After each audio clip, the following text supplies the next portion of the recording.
আমি তো আসলে পুরোটা রাস্তায় আমি তো দেখে এসেছি, একদম শুরু থেকে শেষ পর্যন্ত পুরোটা রাস্তা দেখে আসলাম। এবং হচ্ছে এই রাস্তাটা এতদিন কেন কাজ হয় না এটা আসলে দুঃখজনক, কারণ খুবই গুরুত্বপূর্ণ রাস্তা। আপনাদের পুরো এলাকাবাসীর মনে হলো যে একটা রাস্তাই হচ্ছে যেটা আপনাদের আসলে অ্যাভয়েড করার সুযোগ নাই, এই রাস্তাটা আপনাদের ব্যবহার করতেই হবে। তো এর মধ্যে কিছু কাজ হয়েছে যেটা আমি দেখে আসলাম, কিছু সলিং হয়েছে, কিছু কাজ সরকারের মাধ্যমে হয়েছে, কিছু কাজ আপনারা নিজেরা করেছেন। এটা নিজেরা করেছেন এই জন্য আমি আপনাদেরকে আসলেই অনেক বেশি ধন্যবাদ জানাই, কারণ নিজেরা আসলে খুব কম জায়গায় এই কাজটা করে, সেখানে আপনারা এলাকাবাসী উদ্যোগ নিয়ে যে কাজটা করেছেন এটা সত্যিই প্রশংসনীয়। আর কিছু প্রস্তাব প্রায় 2 কিলোমিটারের মতো প্রস্তাব পাঠানো আছে আমাদের উপজেলা প্রকৌশলী দপ্তর থেকে। 2 কিলোমিটারের মতো প্রস্তাব একেবারে মন্ত্রণালয়ে পাঠানো আছে। ওইটা অনুমোদন হয়ে আসলে আশা করছি খুব দ্রুতই ওই কাজটা হয়ে যাবে। আর আজকে যেহেতু আমি এখানে এসেছি, আপনাদের সকলের কথা শুনেছি, সকলের দুঃখগুলো শুনেছি, এটা আমার মনে হয় যে কাজটা খুবই দরকার এবং আমরাই খুব দ্রুতই চেষ্টা করব যে সবচেয়ে বেশি আপনাদের এটাকে প্রায়োরিটি দিয়ে এই কাজটা যেভাবে হয় সেই অনুযায়ী আমি চেষ্টা করব। তবে এটা আসলে পুরাটাই যেহেতু আমার হাতে নেই, এটা আমি আপনাদের সাথে এই মুহূর্তে প্রমিস করতে পারবো না। এতটুকু প্রমিস করতে পারি যে আমার অবস্থান থেকে আমি সর্বোচ্চ চেষ্টা করব যেন খুব দ্রুত আপনারা একটা সুসংবাদ পান।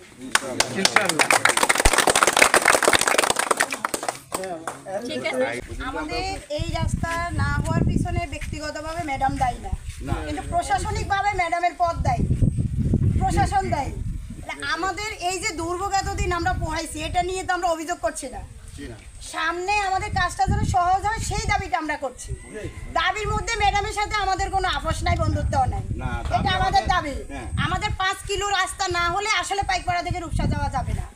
এই কারণে এটার মধ্যে আমরা খণ্ড করে চাওয়া বা বাস্তবায়ন করার কোনো সুযোগ নাই আমাদের।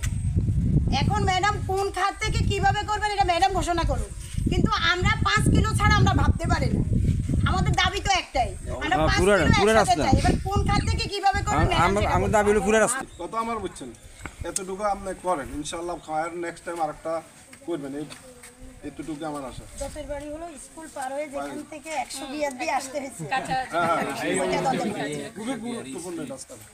ম্যাম, এখানে দিয়ে খারাপ গত বছর যে বন্যাটা হয়েছিল, বন্যার সময় এই যে আমাদেরকে পড়তে হয়, একটু কাইন্ডলি আপনি একটু আমরা গত বছর 45,000 টাকা খরচ করি মানে এগুলো ফালাইছি, মানে এখন কোনো রকম আর কি চলে।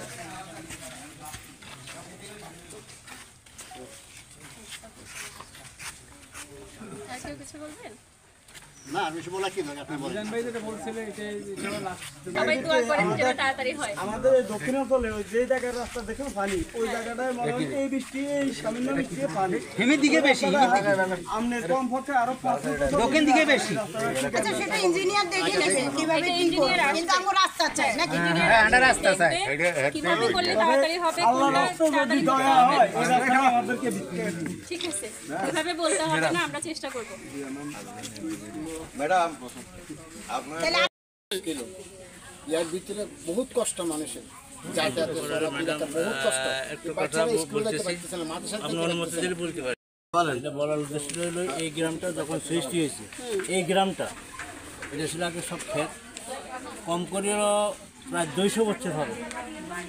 আমার দাদার বাবার আমল থেকে আমরা যা রেকর্ডে দেখে আসছি, এই গ্রামটা হলো একটা দ্বীপের মতো, পশ্চিম দিকে বিরাট মাঠ, ওইদিকে যাওয়ার মতো কোনো সুযোগ নেই। এইদিকে হলো খাল, উপরন্ত জিনাটা নাকি খালটা খনন করতে আসছে, খাল খনন করার বদলে আমাদের রাস্তাটাই মানে কাটি ফেলছে।